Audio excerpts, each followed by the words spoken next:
Good morning. Hi. Good morning, everyone. Or good afternoon, or good evening. Yeah, depending on where you are. Yeah. How are you two doing? We're doing well. I'm doing well. I shouldn't Awesome. speak for Vicky. I'm hoping Vicky's doing well. Yeah. I'm doing well too.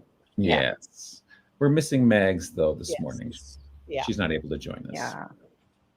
So Yeah. not, We miss you, Max. that's not going well. But anyways, we'll soldier on, and we'll hopefully Megs will be back with us next week. And hopefully can catch us on live or on the replay. Well, on the replay, I guess. Yeah. So first in this morning was Hillary Gadsby from Wales. Ooh. Yes. Hi, Hillary. Yep. We have Ozzy joining us. We have there's lots of chatter in the comments about our Australian theme as well as the weather, what everybody's weather's doing around the world. Audrey Martin, Christine Miller, hello. Anne Fiordalisi is here. Hey, Anne. Amanda Myers from Melbourne. So a couple of Aussies in the house. Who else? Let's see. I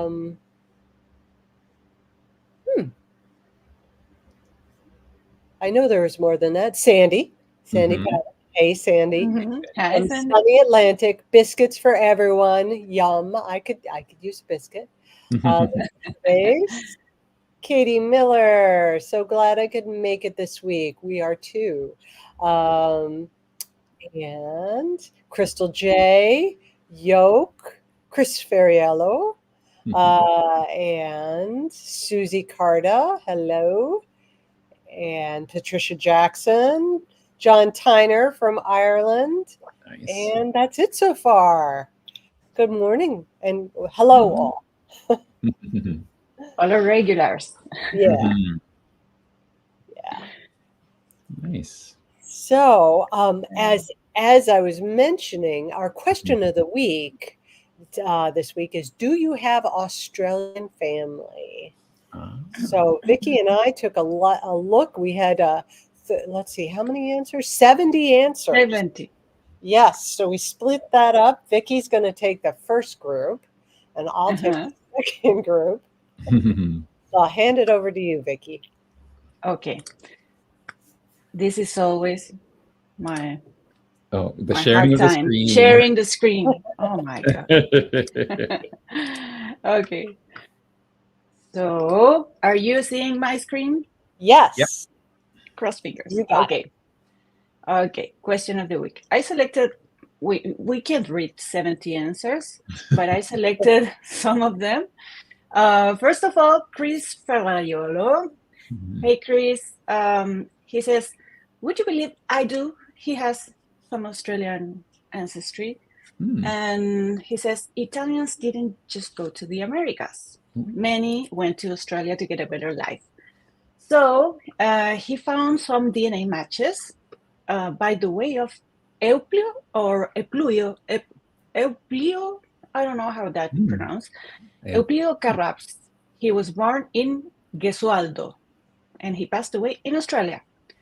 Common ancestors are third great-grandparents Alessandro Carraps and Rosa Santa Maria. And he found out all I love of how you this. pronounce that. That's great. Rosa Santa Maria.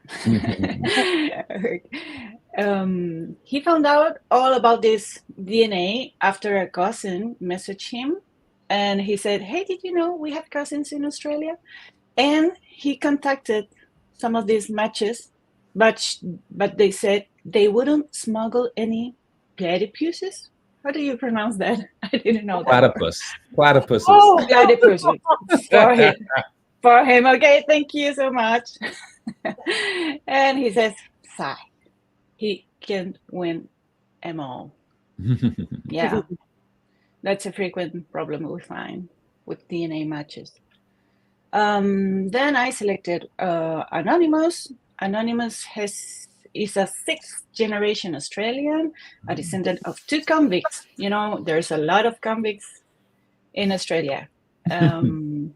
And he's 10 degrees away from John Nichols, Owen Kavanagh, and his wife Margaret.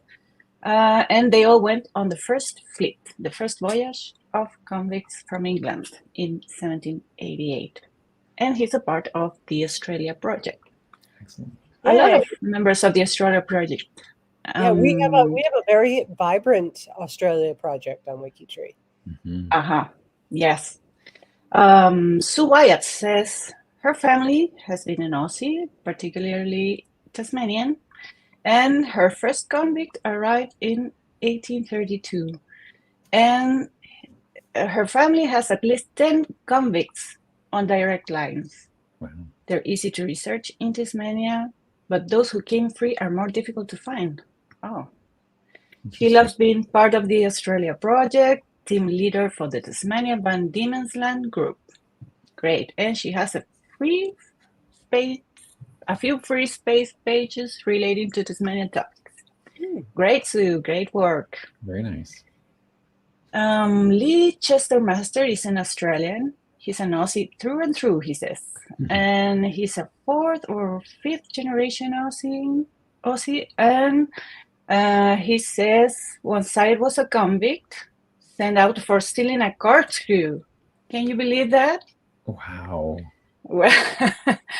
And he joined the Queensland Australia Project on WikiTree, and he started a one-name study for the killer surname, and he's a team member of the Prussian settlement in Queensland, Australia. Great, Lee. Great job for the Australian. And we have also Janet O'Hagan is a 5th-generation Australian. Carol Turner, every branch of her family arrived in Australia in the 19th century. Oh, and Eric Babra is researching an Australian connection through DNA. So good luck for that, Eric. That's hard to find. And we have some Aussies. I have also, there are a lot of Aussies. Kenneth Evans, he also has both convicts and free settlers in their ancestors. And let me see. I did have some more from Phil McMahon and Barb Smith, who are born in Australia. So this is all I could read. So back to you, Betsy. I'm sorry, but we have so many answers. Yes, we do. And I'm actually going to give our viewers in the chat a little homework. I bet Amanda Amanda's having sound problems right now, but maybe Ozzy can answer this question. I saw a reference in a couple of the answers to the term 10-pound palm, and I did not have time to look that up. Would you tell us what that means? 10-pound palm. Great. How do you spell palm? P-O-M. P-O-M. Oh. 10 pounds. Yeah. I found this term too, that it made me wonder. Yes, I have several export quality ancestors. That's great. Right. And it was in reference. It's a fun way to say it. Yeah, it was in reference to the circumstances surrounding their stay to Australia. Sure. So I will say. And euphemism. In what? And euphemism, how is it? Euphemism. Euphemism. Euphemism. Yeah. John said, I think it's when people could pay 10 pounds to emigrate to Australia. An immigration scheme, says Aussie. 10 pounds. But where's the word palm come from? I don't. Yeah, 10-pound palm. Katie Miller says, and it was an assisted immigration program from the UK to Australia. Okay. Yeah. Sure of the time. Oh, maybe it's I don't know. Maybe are the initial letters for something. Oh, okay. Anne says, P-O-M. a palm is an English person. Oh, I get it. Palm is an English person? Okay. Okay, 10-pound palm. That makes Mhm. sense. I knew you Okay. guys could answer the question. Thank you. How does Palm become an English person? I don't know. Hillary? Okay. Still. I will stop sharing my screen, okay? Okay. And, I'll okay? just say, and I'll get my Mhm. my screen going here, Mhm. that, it's great, always great to see such a big number of answers for a question of the week. And I feel like so many of us who have roots in the United Kingdom, where there were large families, I would say, certainly in my family, I would see a split. Like many people would emigrate to the United States, some to Canada, and some to Australia. So that's how you end up, even though you're over here, you end up with these cousins across the globe. So Yeah. so like Vicky, I can't read them all, but there are a few that really caught my eye. Jerry has says he has Australians on both sides, and he has a cousin with a vineyard in Australia. Nice. So he's visited the vineyard. He also has a close big Y hit from an Ellis, same surname, in New Zealand. Nice. So same area of the world. Can you zoom in just a little bit? Oh, sure, of course. How's that? That looks good. Yeah. Okay. Then from Angelique, her father was adopted, and so she was researching out her family tree and on that side, and she discovered that her paternal grandfather was Australian. So she writes about, and his name was Hilary Noel McGroder from New South Wales. And she's still looking for a photo of him, but it looks like she's done some really excellent sleuthing. She has a lot of details of the story. She did find out that he married and had a child who would be her aunt, and she's wondering, if her aunt is still living. So, hope you figured that out, Angelique.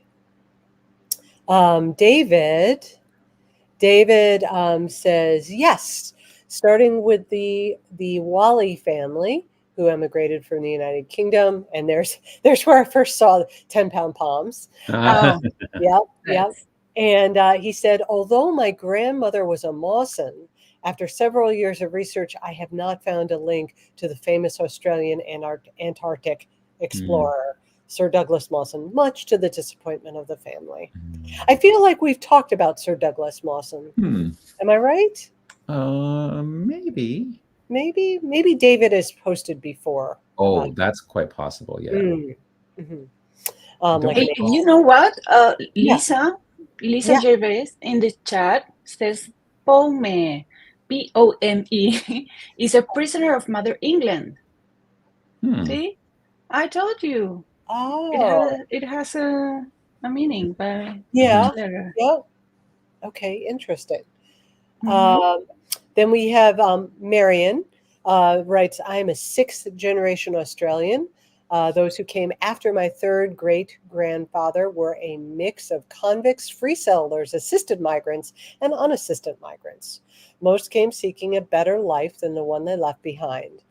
Some came seeking gold with the intention of returning to Mother England with great wealth, but ended up staying here, not finding much gold, but finding a life full of challenges. And that her family is very proud to call Australia home.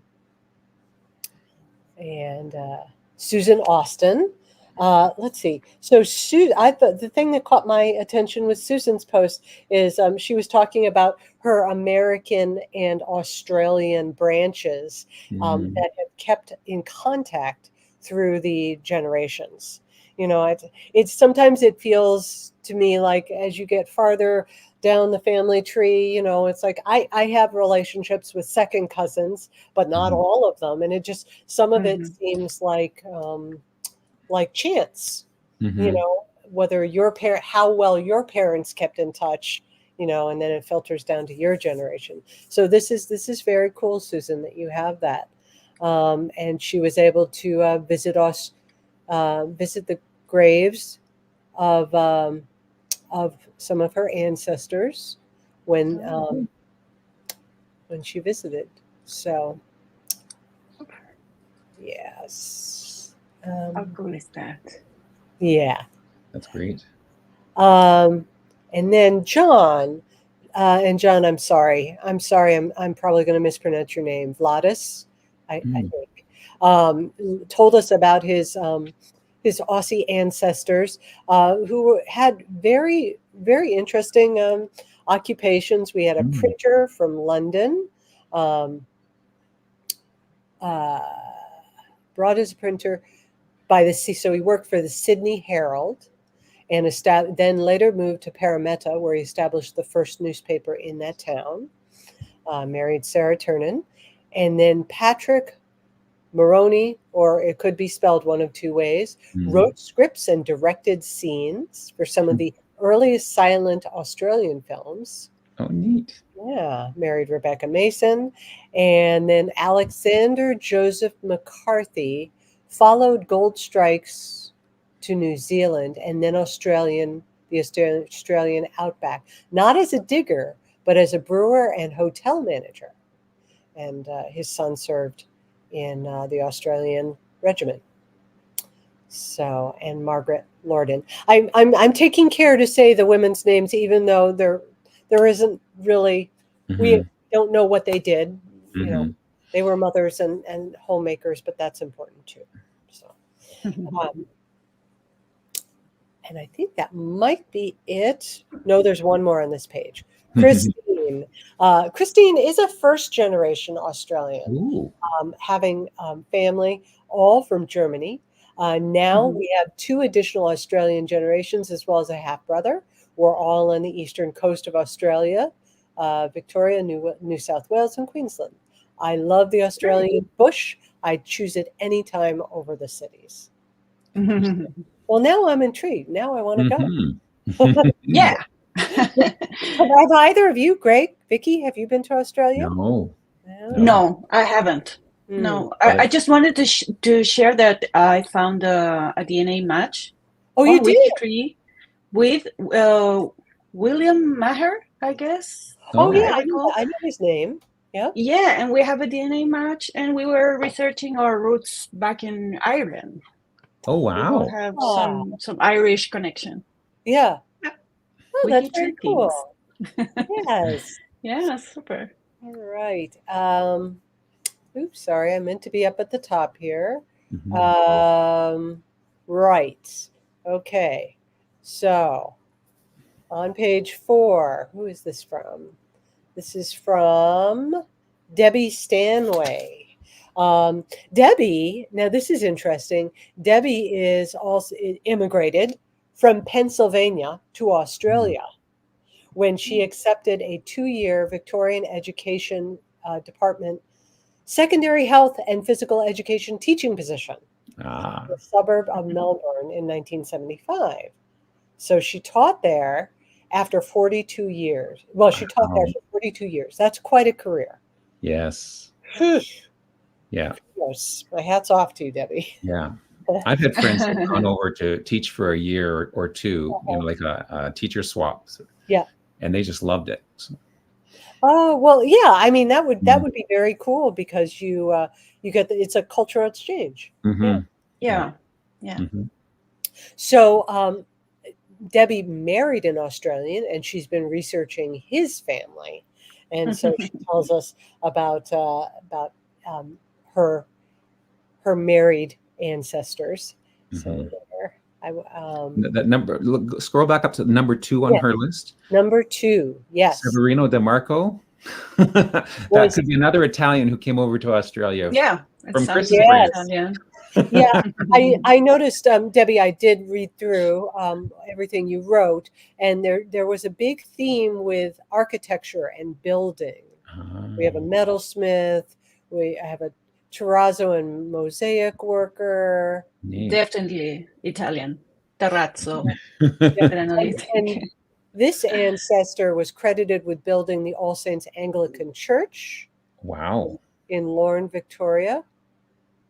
And then we have a pub keeper, very important. Mm-hmm. Yeah. And a missionary leader. So quite an interesting family that you married into. Next we have Jim, and my notes say avocados. Okay. Okay. Let's see what it was with Jim. Jim Carney, my wife and I and 2 children migrated to Australia in 1984 from the U.S., in specifically Arizona. Avocados were new in Australia, and so we were the second farm to grow them in Western Australia, coming over on the business migration program. Yeah, came back to the U.S. briefly, but then returned to Australia with each of the sons and their new American brides. So they just committed to Australia. Great. Now all of us live in Queensland, and they have 2 grandkids who were born in Australia. Love it. Friendly people, comparatively little crime, much less stratification of haves and have-nots, universal medical care, which has been handed. That's nice. Yes. Wow. Thank you, Jim. Susan says We're going to have a huge influx moving to Australia after reading. Yeah, after this live cast. We're buying tickets. I promise we're not getting a kickback from the Australian government on this. Susan writes, we connected by mistake. So she had a third great grandmother with the surname Battersby, and she ran across somebody, a living contemporary person with who ran across a gentleman with a family name of Battersby. So she asked, because it was so close, 1 letter off, and it turns out that the gentleman's ancestor was the full brother of her third great grandmother, and that the brother had been deported from Ireland to Australia, and the name had been changed by immigration officers from Battersby to Battersby. So, wow. Yeah, that's serendipity, genealogical serendipity. That is very cool. And our last one is from John Tyner, who's in the chat. Yes, John says, John. yes, I do.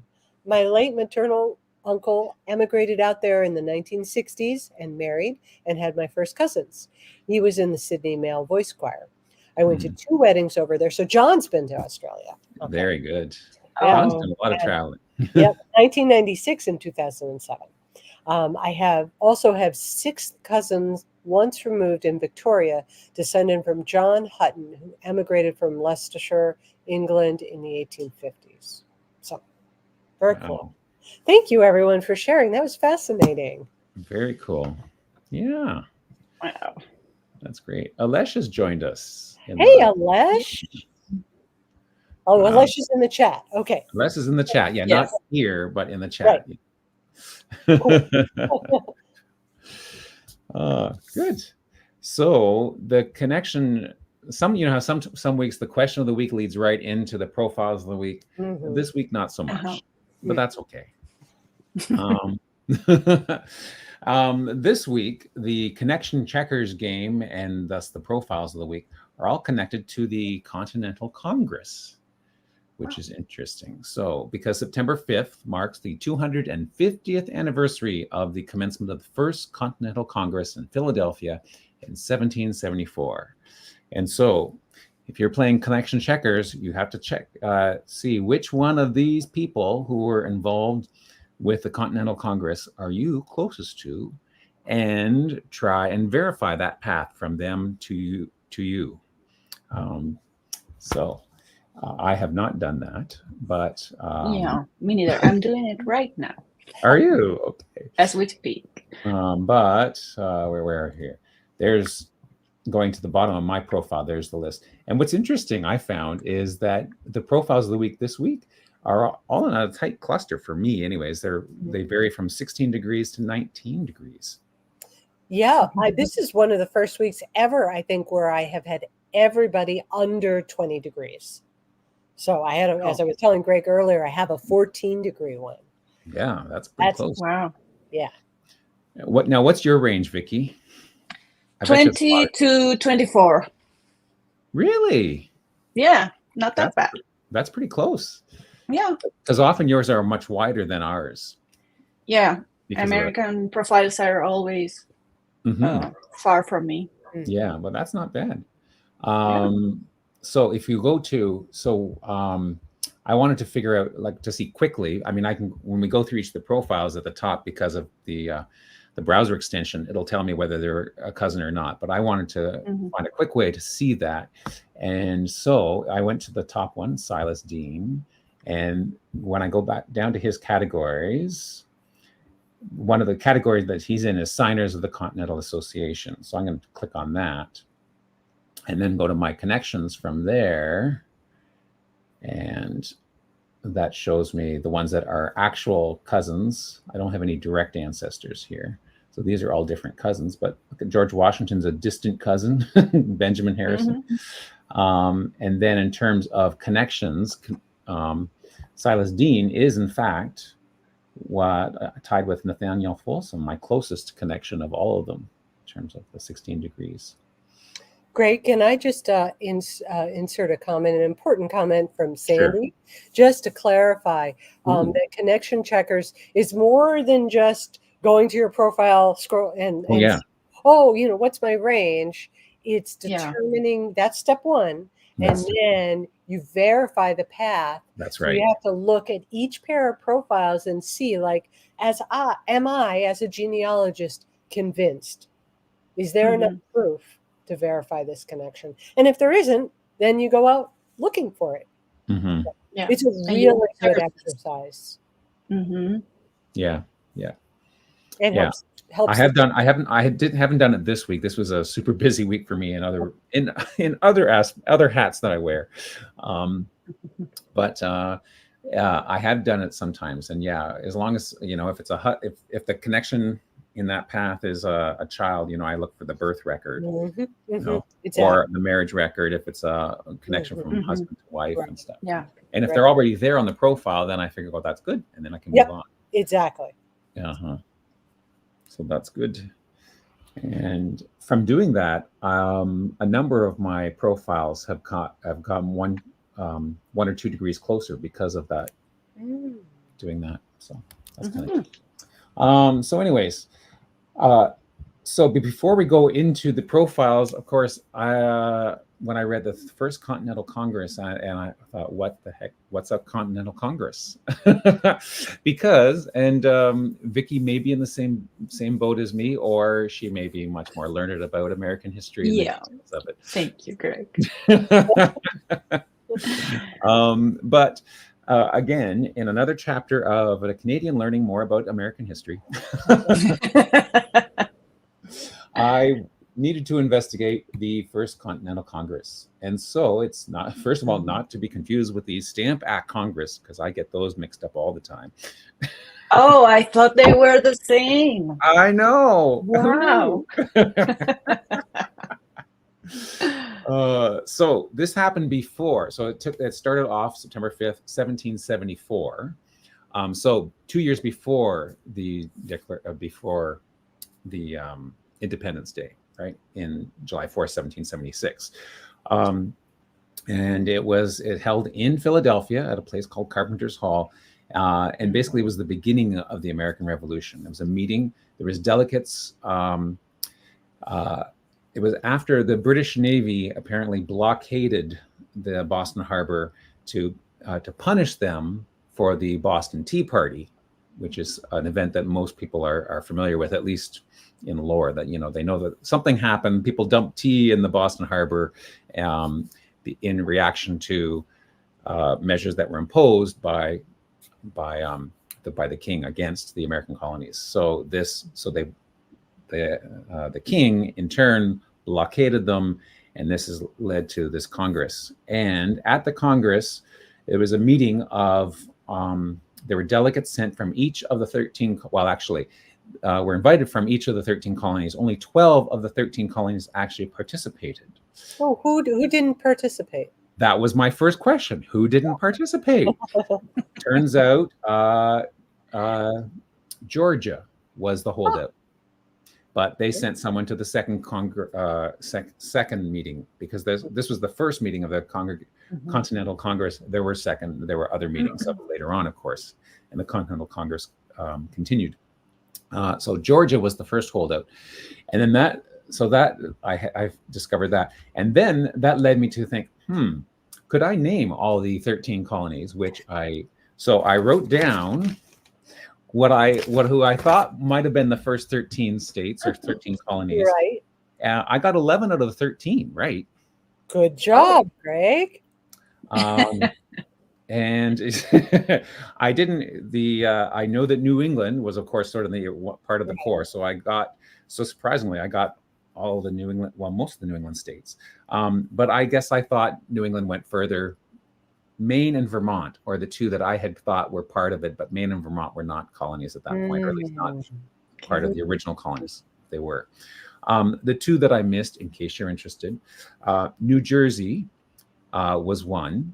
Yeah. And in my defense, when I think of New Jersey, I think of more modern things. I don't think of it being an old historical. I don't know why. Like Jersey Shore, like that just seems way too modern to have been around that far back in time. Yep, I can see that. But... and the other one was Maryland, and I apologize to everyone from Maryland here because I just forgot about Maryland. I'm sorry, which is funny because I'm going to Maryland in October for a genetic genealogy conference in Baltimore. So why did I forget about it? I don't know. Anyways. My apologies. I put down North Carolina and South Carolina, but I had question marks beside them because I thought, were they already divided into a North and South point in time? But yeah. But I needed to fill, I only had 12 if I didn't divide them. So I divided them and it turned out to be the right answer. Anyways, so yes. So the Congress was basically to figure out a way to respond to the blockade and what are we going to do. And so there was those that were in favor of sending messages back or drafting some messages to send back to the king to get him to drop his the tariffs or the action that he was doing to restrict the Americas. And then there were other groups who thought that the right action was to actually to get to become independent. And eventually, of course, that second group was the one that carried the day. So most of the profiles are people who were part of that very first meeting, and there's a few others were people who were sort of related to it ancillary. Mm-hmm. So let's dive into them after that little wee bit of I learned. Thank you for that class. Now, did you know all about that, Vicky, or is this new to you too? Everything's new, completely. Okay. Even the colonies. Terrible. Okay. So the first one, and mentioned actually right in the GGG post, was were you related to the firebrand Samuel Adams? He was quite an instigator, apparently. Born in Boston, 16 September 1722, in the province of Massachusetts Bay, and lived to 81, and again died in Massachusetts and Cambridge, 1803. He was the fourth governor of Massachusetts. Of course, that's later. That's after this event we're talking about. But he's interesting. He followed John Hancock, famous signer in large letters of the Declaration. Yeah. And talking about interesting names, look at the person who was governor after him. First name Increase. Increase Summer. Increase Summer. Maybe with a name like Increased Summer, you'd think that that one was the person who invented daylight savings time. Oh, yeah, sure. Anyways, okay, so Samuel Adams, American statesman, political philosopher, one of the founding fathers, also second cousin to the president, John Adams. Interesting trivial point there, and genealogical connection. So before the American Revolution even came along, he was a patriot above all others, patriots of that era. He was the first person to speak out about independence, which, of course, to British sympathizers meant treason. And he rallied the Bostonians to proclaim their opposition to the Stamp Act, or the stamp tax.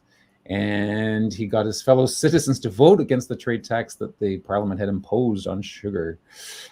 He organized the Boston Tea Party.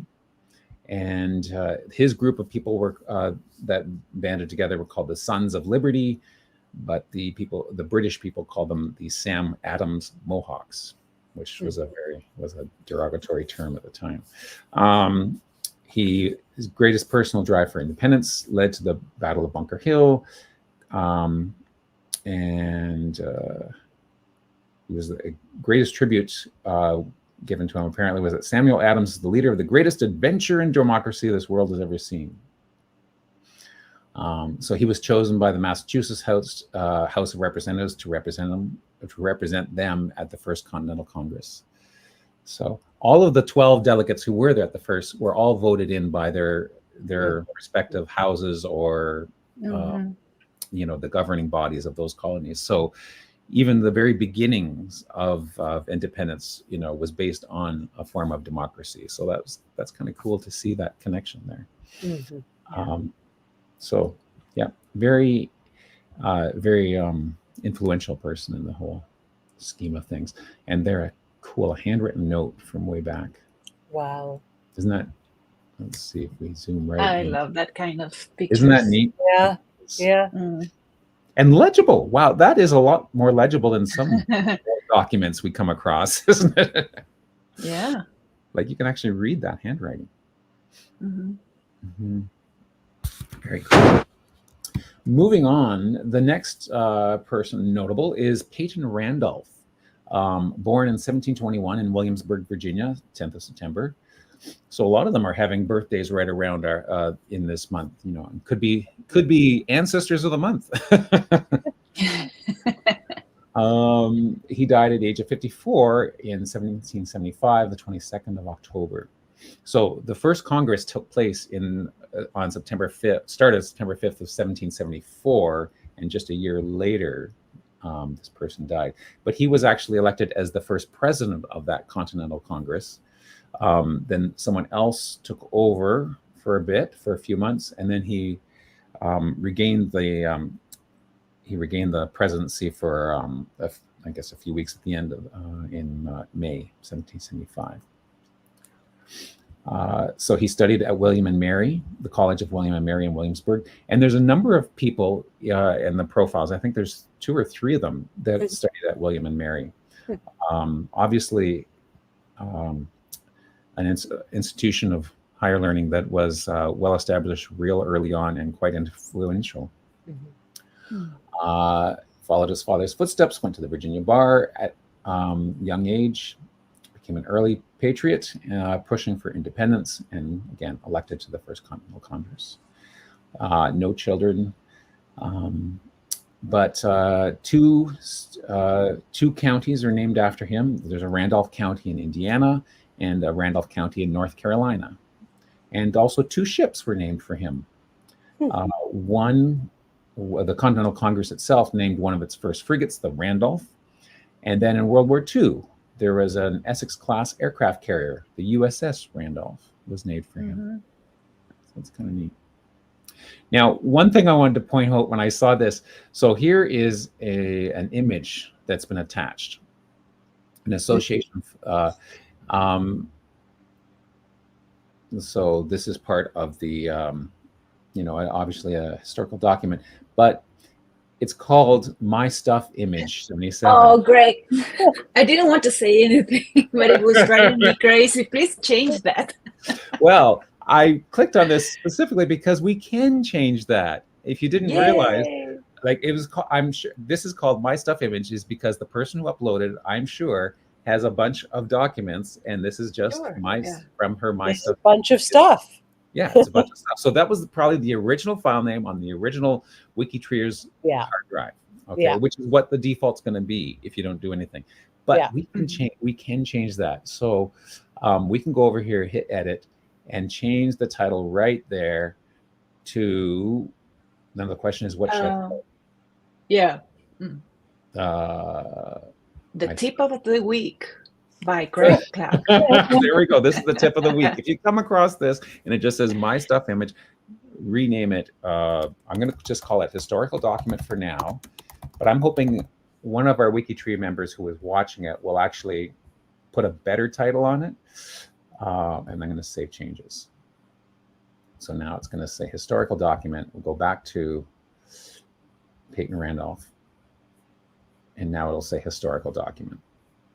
And the next one too. But the next one too. I will leave that as an exercise to. There's a homework. So you can practice. Practice. That's right. The tip of the week. But it's there's your tip of the week that you can, if you come across a document, you can actually rename it if it's to make it more meaningful. Okay, moving on. So Silas, he's my closest. He's 16 degrees out, and actually looking at his connection, it's through his wife is all, you know how it changes color between marriages? Yes. The only time it changes color is between Silas and his wife. To me, his wife is actually a direct connection. Interesting. Very cool. Yeah. So Silas, born on Christmas Eve, 24th of December, 1737 in Groton, New London, Connecticut. Passed away at the age of 51, 23rd of September, 1789 on board a ship in Kent, outside of Kent, England. So he participated. He was a, let's see. He only had one child who was born in June 1764. And so he was admitted to the bar in 1761, settled. His first wife was a widow, and he had built his house right next to where she and her first husband lived. And then when she passed away, he was left to care for her 6 children from her first husband, plus their 3-year-old son, Jesse.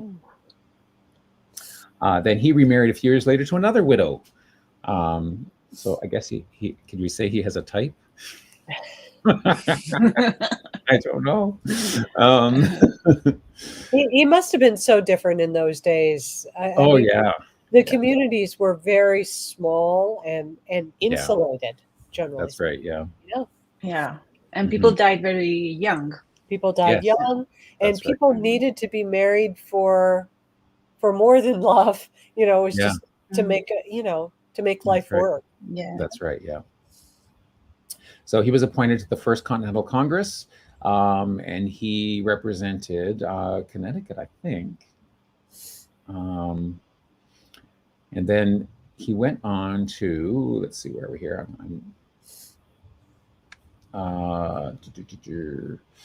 He represented Connecticut. Then in 1776, he was sent over to France by the Committee of Congress for Secret Correspondence. Love that name. The Committee of Congress for Secret Correspondence. But he couldn't tell people what committee he was part of because then it wouldn't be a secret. Well, I don't know or not, but it seems funny.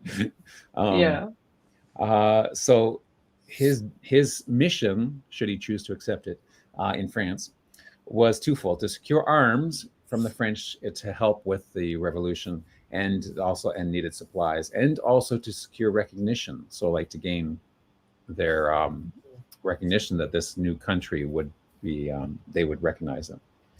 The former he succeeded at; the latter was not quite so easy. And if you know your history or watched a recent miniseries, you'll know that he was followed shortly by Benjamin Franklin to sort of help out with that task. So, which did in fact get France on board, helping out with the War of Independence.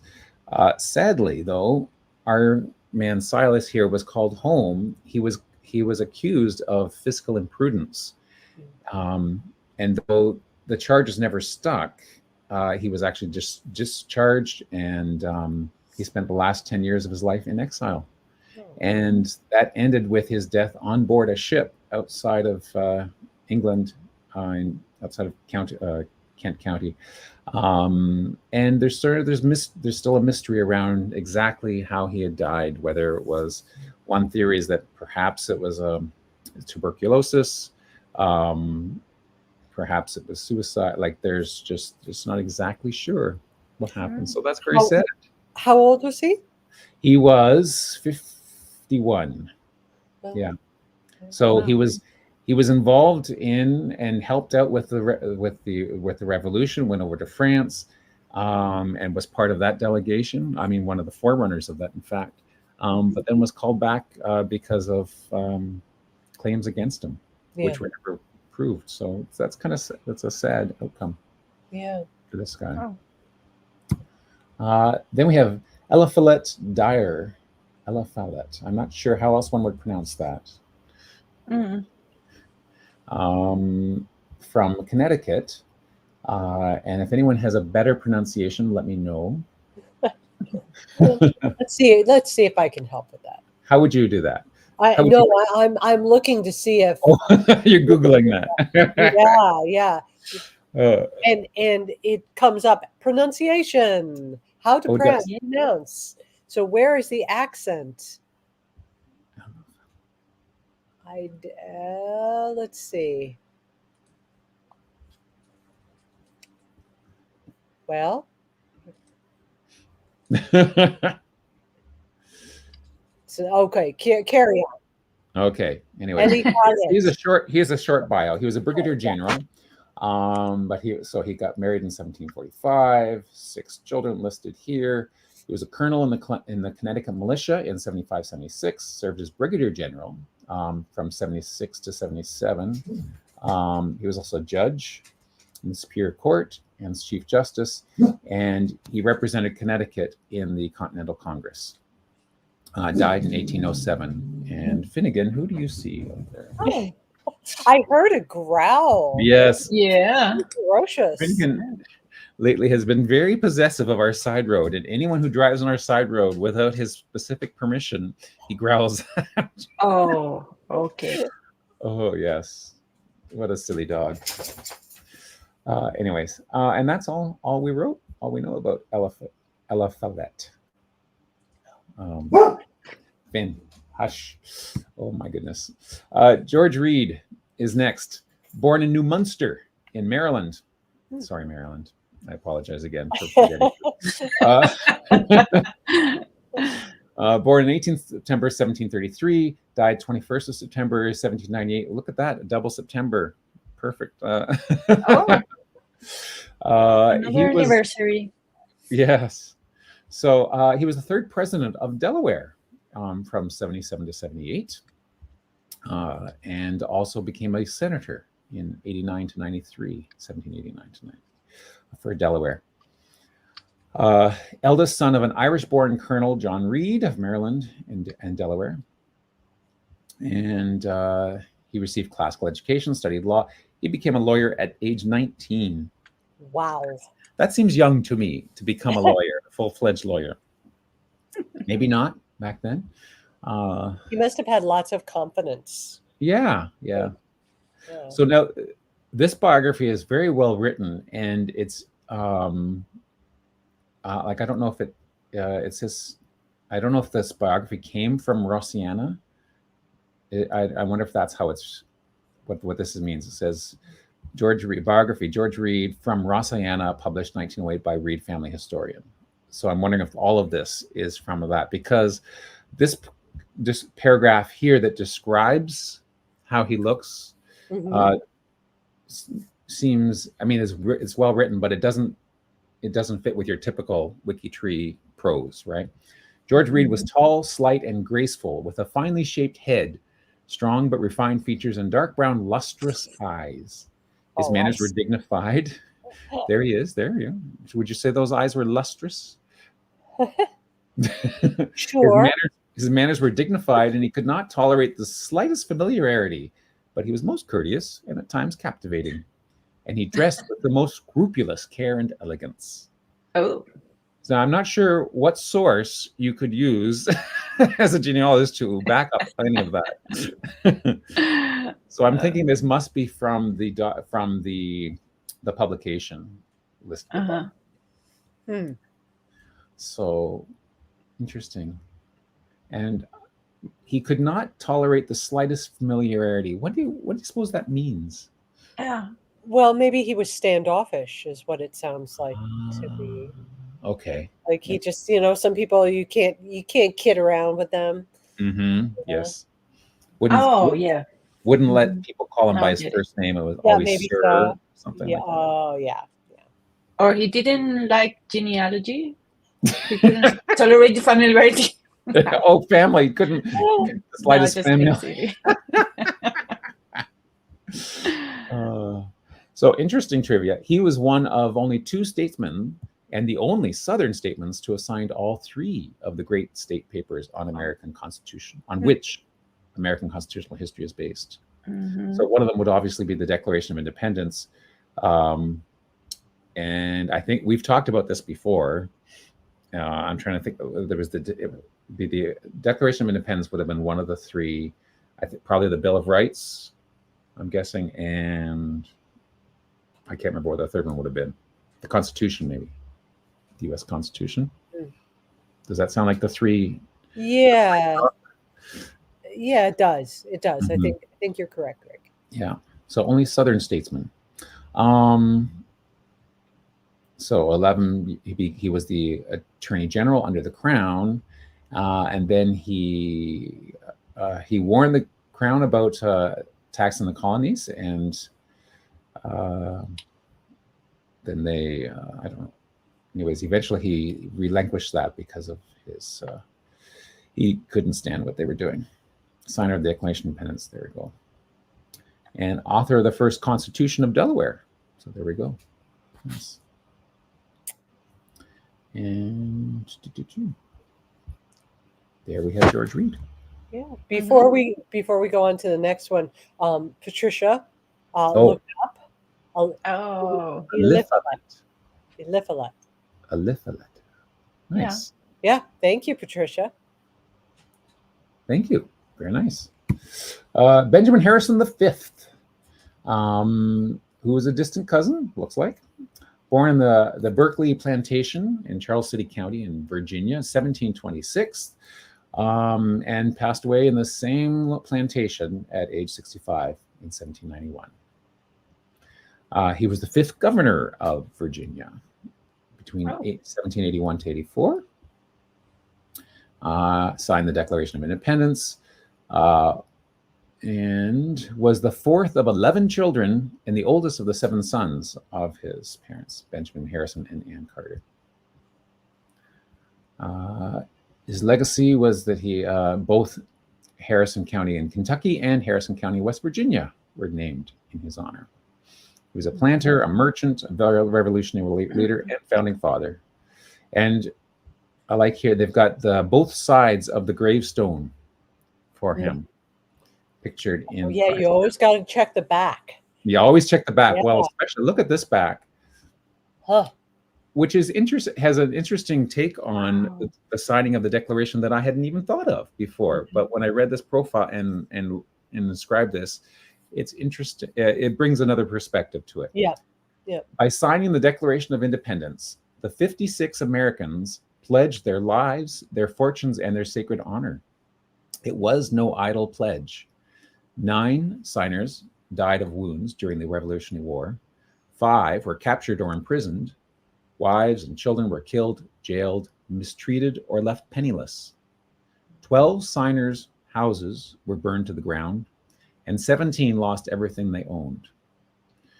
But no signer defected, Their honor, like their nation, remained intact. Interesting. Yeah. I actually had not thought about the implications of that before, like the signing, Right. That you really put yourself in the thing, another step in the process, right? But it actually had significant actual ramifications. Yeah. So that's interesting. So kudos to the person who thought to put both of those on the profile. Absolutely. Yeah. Stephen Hopkins from Providence, born in Providence County in the colony of Rhode Island and Providence plantations. It's cool, like some of the early names for the colonies, It's some of them are what you would expect, and some are a little more fancy. Yeah. I'm smiling because I lived in Providence for 6 years. It was my college town. So. Nice. So Stephen Hopkins was a governor of the colony of Rhode Island and Providence plantations and a signer of the Declaration of Independence. Son of William Hopkins and Ruth Wilkinson, born 1707, March 7th, 1707, in the Providence plantations. And then there's born in Cranston. So there's some to talk about there. Raised as a Quaker and trained to be a farmer. And eventually he was employed as a surveyor. Interesting note here. He had little formal education and was taught by his mother, but she inspired him to be a prolific reader of Greek, Roman, and British history. And despite his informal training, he made the most of it and attained great success in life. There we go. Yeah. And then an interesting, his children, they had 7 children, 5 sons and 2 daughters. And then it talks about how many of them passed away. At least one of his daughters and 1 son died in childhood. His second son was a captain and died in Spain of smallpox. Sylvanus Hopkins was killed by the Indians in Nova Scotia. And his youngest son, who was also a captain, Captain George Hopkins, was noted to have died at sea. So not very lucky. Then there's a nice timeline of all the things that he had done, including being the delegate from Rhode Island for the Continental Congress. And then he passed away at the age of 78 in 1985. There's a nice portrait of him.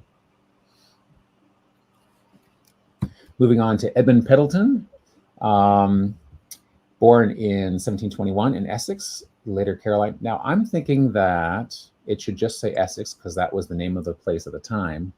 The biography points out that he was born in present-day Caroline, which is, I think, where the current name of the city should stay, right? So now I'm not going to go and edit it right now, but I'm suggesting that someone might want to go and edit that. Wouldn't you? Well, it's supposed to be the place name as it was at the time the event happened. Yeah. So I think someone should edit that and take out this the birthplace data field.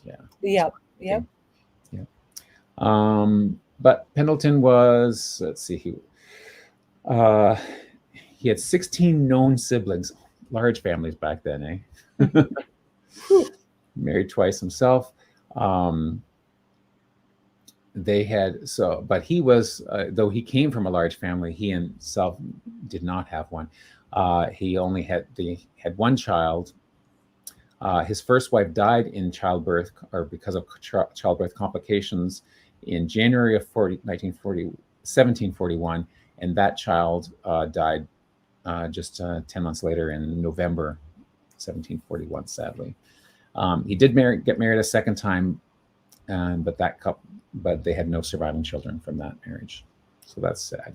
He was a politician, a lawyer, judge. He served as the Virginia delegate for that first Continental Congress and was a member of the Committee for Safety in the Colony of Virginia. Artemus Ward, born in 1727 in Shrewsbury, Worcester, province of Massachusetts Bay. and he was a U.S. House of Representatives for the Massachusetts once the United States became a country. Served from 1791 to 1795. They were parents of 8 children, and I think he was one of the ones who was not a member, was not there at the first Continental Congress, but he was involved in the war. He was also is a daughter of the American Revolution, patriot ancestor, and a member of the National Society of the Sons of the American Revolution, patriot ancestor. And one of the neat things about these stickers is that you can, if you right click and go to open up a new page, you could open up that, or if you click on it, it opens up a link to that's the first link links to the organization, and the second link will actually open up to his specific profile. Oh, I never knew that. Great, Yeah. you're just full of tips today. There we go. There's your second tip of the day. Just right click, or you can do a single click, but then you lose the page you're on. Yeah, but if you do a right click and so open in a new tab, right, then it takes you to his page. And now apparently, if I had picked a different one who had actually descendants, you get a list of all the members of the society who descended from this patriot. Yeah. But there's details about the grave, and then the biography and additional information. For this one, there is no more additional information, but if I picked a different one who did have descendants, then so that's kind of a neat thing. So that's a very useful sticker. Very cool. Yeah, they're not all hyperlinked, but no, but that's right. They're not all hyperlinked. But, not all hyperlinked. Yeah. Senator John Jack Walker, obviously born as John Walker in February 1744 at Albemarle County in Virginia, passed away at the age of 65 in Madison Mills, again in Virginia, 1809, 2nd of December. And he was a senator, class 1 from Virginia. And we've taught, I do recall checking out, what do you mean by class 1 senator, class 2 senator? It's basically, the classes aren't, aristocracy classes. They're just refer to the year and when the re-elections are. Oh, I see. Okay. Yes, It's a way to stagger the appointments, right? So class 1 it was sort of the first group, and then class 2 would be the ones who would be up for re-election in the second group. And right. Sometimes so he's hit one. Like he's hit one. He's hit one. Okay. The Virginia Wiki Games. Right. Like Okay. cohort. Sometimes people use the word cohort. Cohort, yes. Same sort of idea. Yep. Yeah. So notable. He was an aide-de-camp during the Continental Army. He was not one of the ones who signed or was part of the original first Continental Congress. But, and again, he was one of the ones who went to William and Mary, the College of William and Mary. A classmate of Thomas Jefferson. That's pretty cool, eh? Oh yeah, Thomas Jefferson. He shot me with a pea shooter one day in class. That's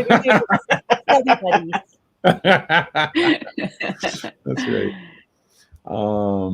Got married to Betsy Moore in 1764, and then elected to the American Society. There we go. Was a colonel in the Continental Army, aide-de-camp to George Washington. So he's rubbed shoulders with greatness throughout his career. Moved to a place plantation called Belvoir, which means good site or good, Belvoir. Bell is good, and voir is to see. So it must have been a lovely site. There we go. Yeah. He was appointed to the U.S. Senate, and but off and on he would like to go back to his agricultural pursuits and running his plantation or running his farm. His wife died in September 1809 at their home in Belvoir, and then he followed just a few months later in December 1809. Then we have the only woman mentioned in the profiles, and the one who I believe, Betsy, you're closest to, right? Yes, 14 degrees to Mary Goddard. There we go. Yeah. And she is notable because she was an American printer, a newspaper publisher, and the first woman known to serve as postmaster in the United Colonies. She died at the age of 78 in Baltimore, Maryland. Sorry, Maryland. Again, forgetting you. And she was her early life, she worked, her family came from a postal family. Her father was a postmaster. Her brother was a postmaster. She trained. She knew all about doing the postmasting stuff. So she had all the skills, and it went hand in hand with printing.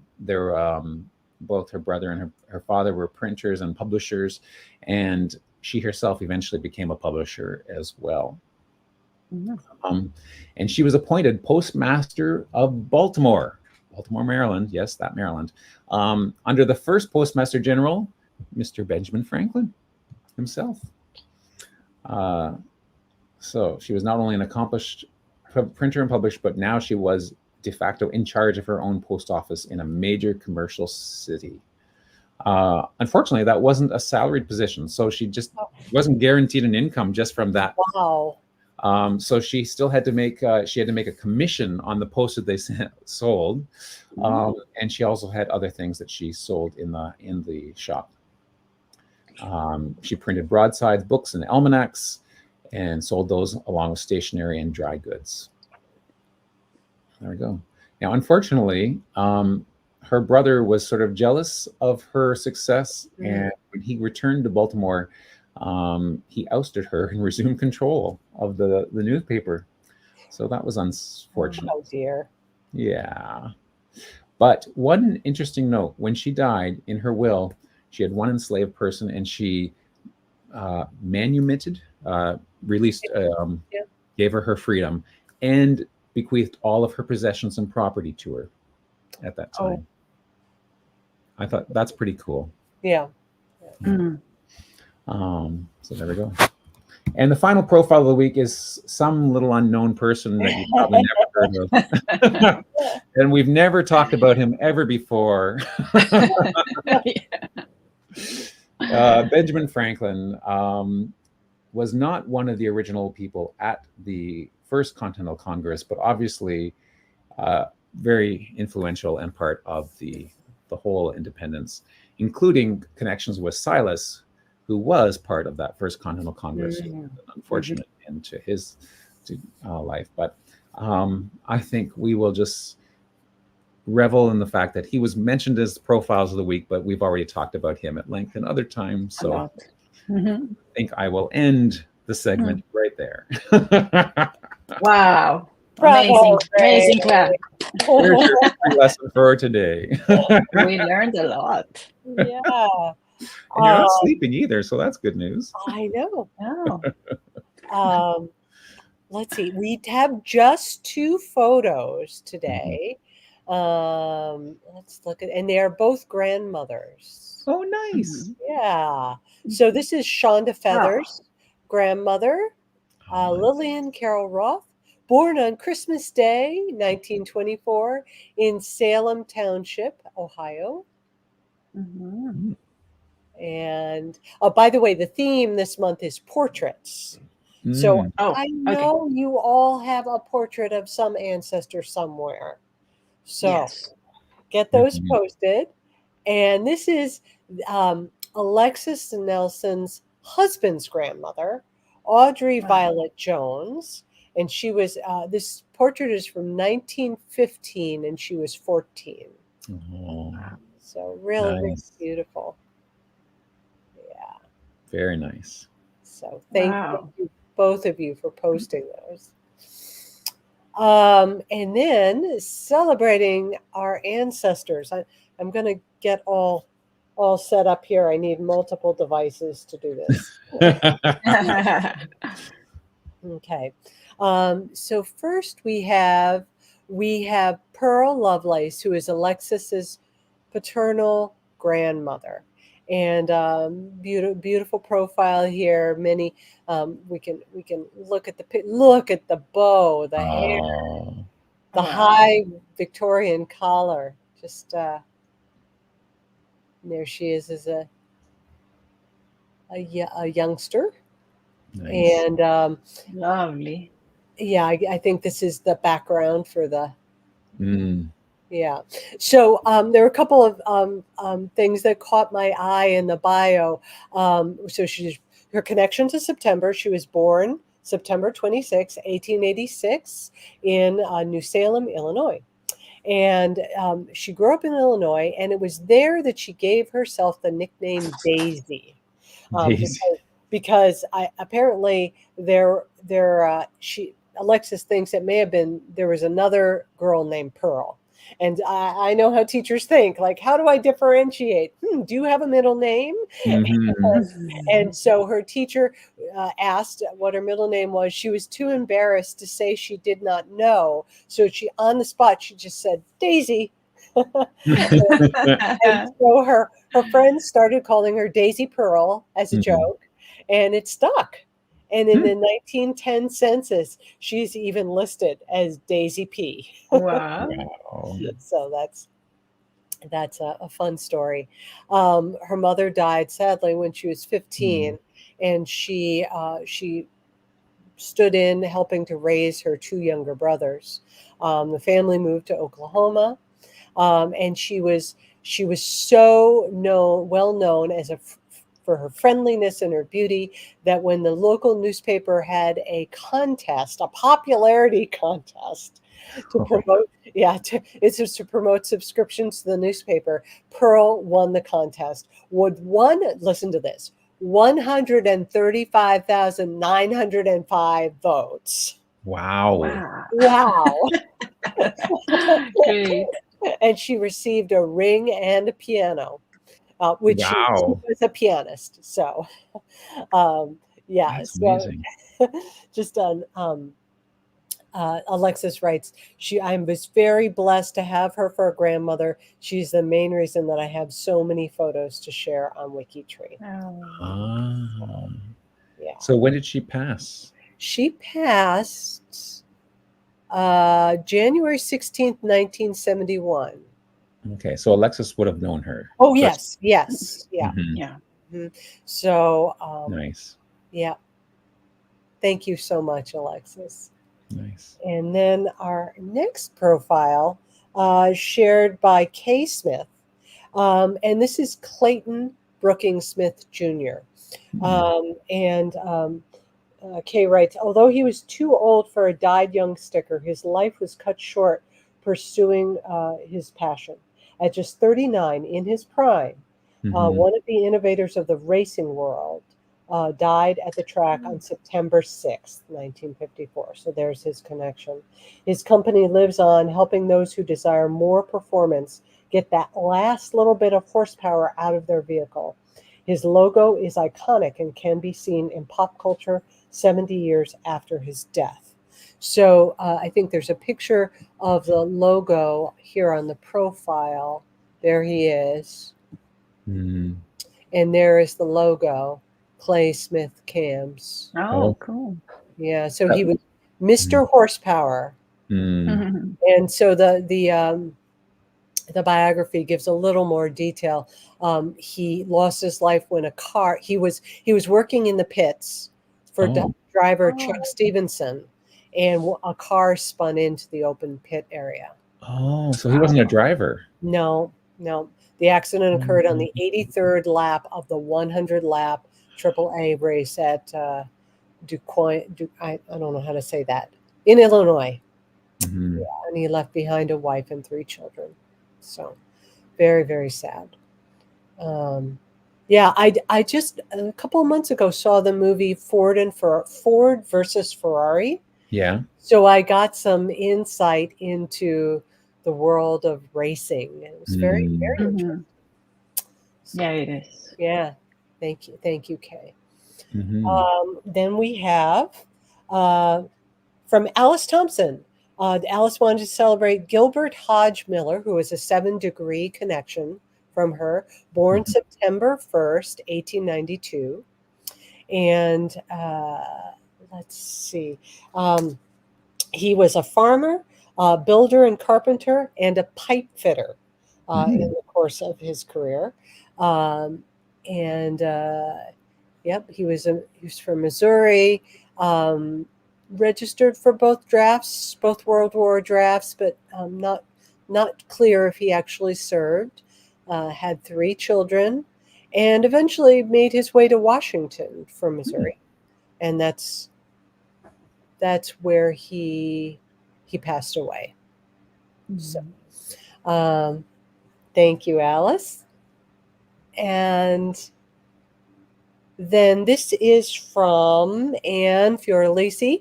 And Anne said that she has, I think, over 200 ancestor connections to September. Very popular month in the Fiorelisi.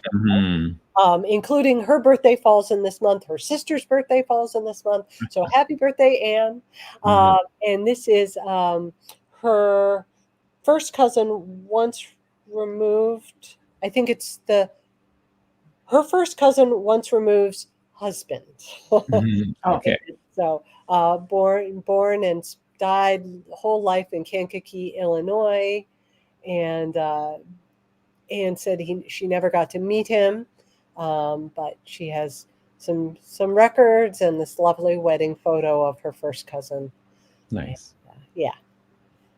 And then our last profile to celebrate is Sandy's brother. Some of you may know that Sandy lost her brother, Tim, and so he was.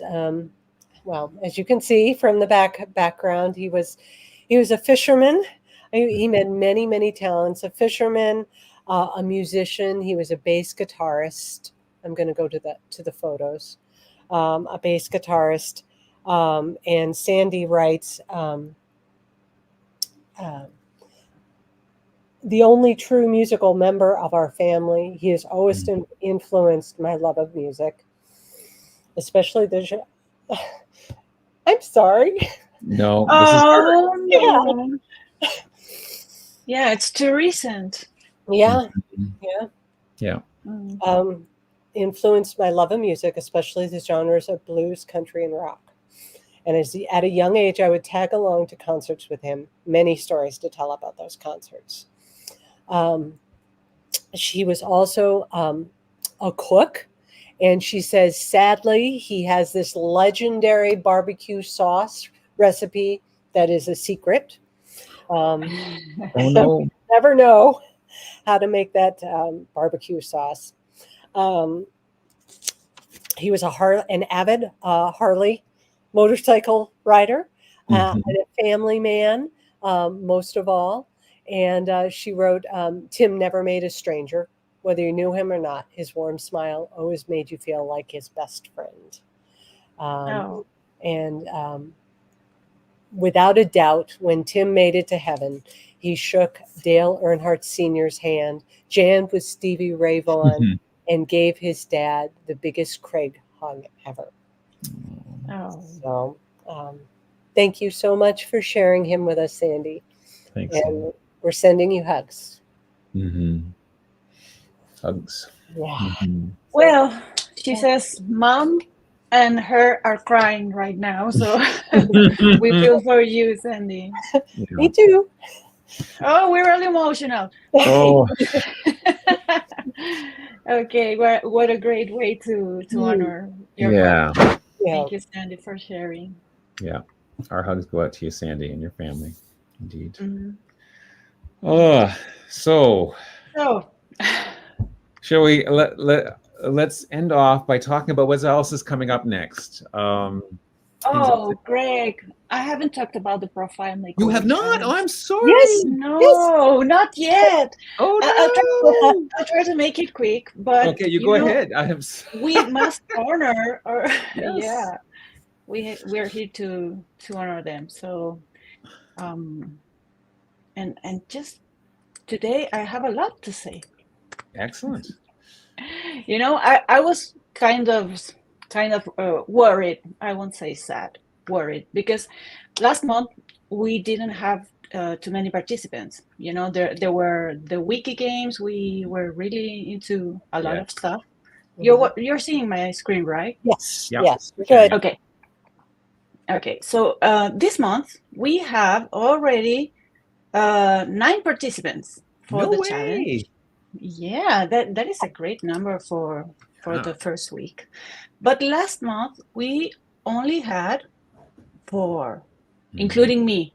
And it was a tough month. I didn't even finish on time my own challenge, so it can happen.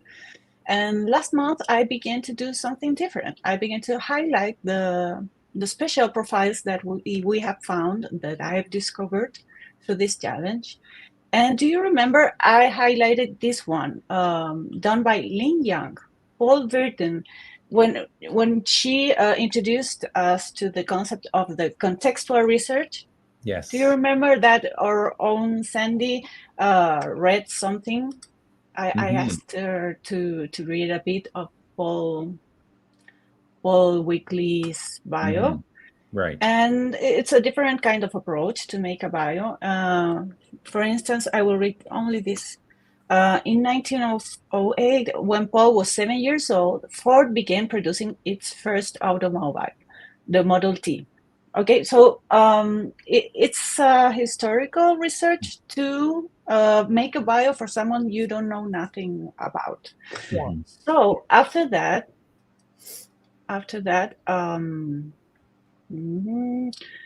I saw, sorry. Okay, this is August. After that, Lin Yang said, "Oh my gosh, I'm so surprised to be mentioned." And she said, well, she was so surprised that I highlighted her profile.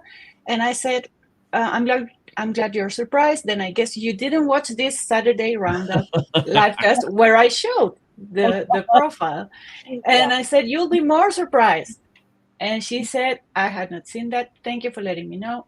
Absolutely gobsmacked. Nice. Did I say it right? I didn't know that word. Yes. That's right. Okay. And that was the profile she made. And now, in our G2G post for September, I also added this profile. And between these 9 answers I got, I want to highlight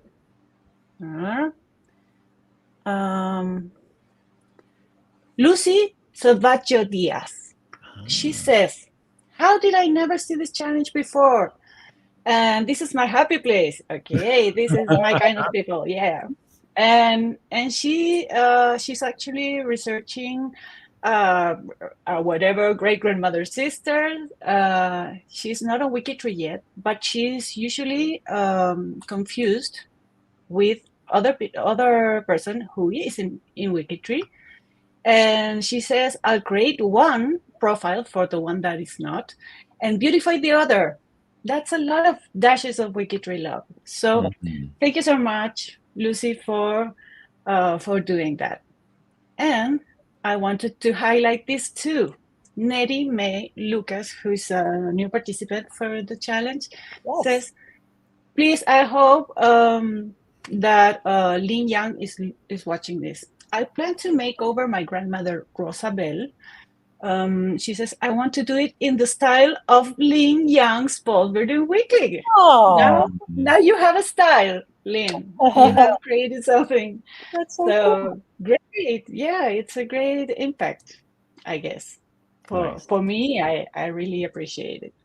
And I wanted to highlight this profile made by our Kristen Miller, one of our frequent participants. And this was the profile of her great-grand-uncle, Bernard Austin Detwiller. I don't know if I'm correctly pronouncing it. Detwiller or Detweiler? Detweiler? Okay, thank you, Greg. And this was his profile. Look at this bio. One sad line, and 3 sources. Sometimes we leave these profiles with one line, and we passed.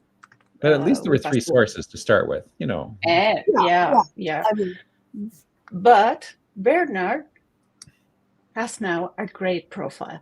oh, that's nice. How lovely. Yeah, Christine made a lovely bio with a background photo, added photographs.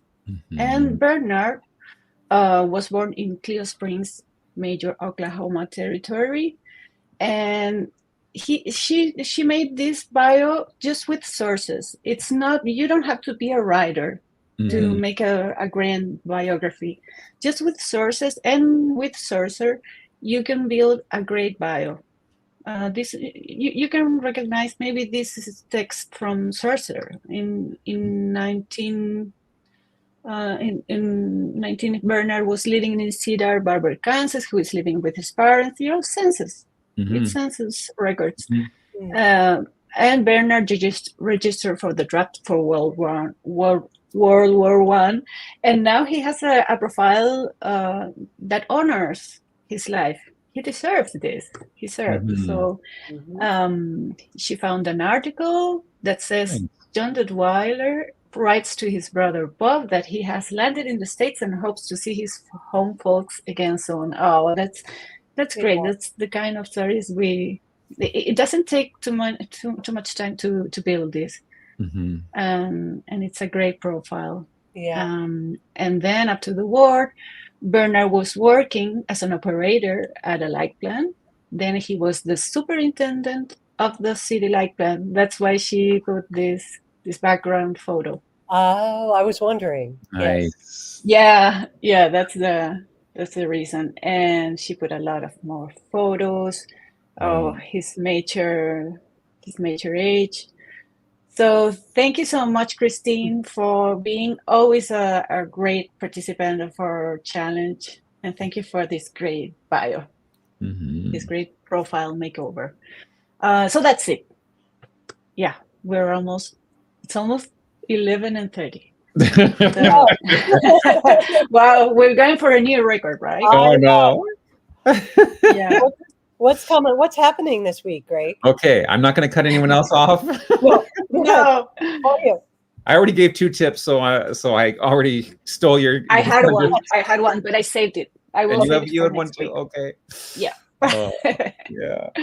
Okay, so September. Woohoo! So we had Askelash this past week, and of course here we are. We can chat. The weekend chat is going on. The Saturday sourcing sprint. Did anyone participate last night in the Friday night date? Oh, Friday. It was a bingo. Friday day note. Yeah. Both I think. There was. I won last month. Woo! Yay! I already have my So it was a bingo night and a date night. Ooh. Wow, busy.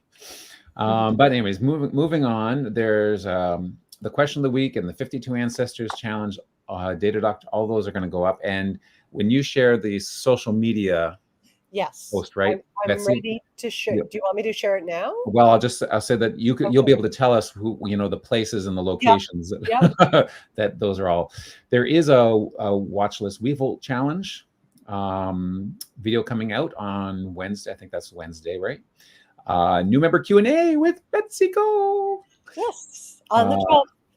The 12th. What day of the week is that? Is that Thursday? Thursday. Yep. Thursday. And of course the German Stammtisch. And then we're back again to another weekend chat and Saturday sourcing sprint. And the other thing is that we are now taking people registering for the Sourceathon, which doesn't happen in September. It happens the first weekend of October, but the registration is now open. So if you just go to the forum, G2G, and you'll see there, register now for the 2024 Sourceathon. And the way you register, just like we did with the recent Connectathons, is you find the answer with the name of the team that you want to join. So if you want to join the Banyan Tree, you go to here and then you hit comment and add your comment to that particular answer. And then you'll be added to the team. And the Sourceathon is different from the Connectathons, is that you actually get a bib number. And you can actually attach that bib to your profile, and the details about that are on this Sourceathon Sandbox. So you can click on that and find out details of how to do that. There's the code that you just put into your bio. So over to you, Betsy. Okay. Okay, so let's see. So watch G2G for the post about question of the week. Our one name that's being featured this week is Vise, I guess. Oh, I was thinking it was Visons, but that's ONS is one name study, right? Yeah. I think connection checkers will be on New York architects, I think. Ooh, interesting. Yeah. Interesting. One place study on Gazan, Steiermark. Mm-hmm. And then let's see, Sorthathon, and please send in those portraits and those ancestors, and we will give them a shout out on next week's roundup. There we are. Excellent. Full circle. That's right. I wanted to, one of the things that was in the comments when you were going through, Vicky, one of the profiles that you showed had little, the person who was the farmer, the carpenter, and the pipe. That was Betsy's. Oh, Betsy's. Okay. Yeah. Mm-hmm. All those images, those drawings were done by Laura W. Really? Yes. Well, that was on the Alice, occupation stickers. Yes, Alice Thompson. Yeah, Alice. Yeah. Yep. Alice put them. Oh, how cool. Isn't that nice? So one of our kudos, Laura, for being the artiste who's featured on those stickers. Yeah. Okay. That's kind of cool. Yeah. So should we let people get on to the rest of their life? The Aussies were saying it's 1:30 a.m. there. So we need to. Oh my goodness. I can't believe they stayed up for all of this. I know. Wow. Thank you. Thank you to everyone who joined us, as well as those who are watching afterwards. It was fun. Yeah. Yeah, it's great. Yeah. And we'll see you next Great to see you guys. Bye. Bye. Bye-bye. Okay. Let me just find there.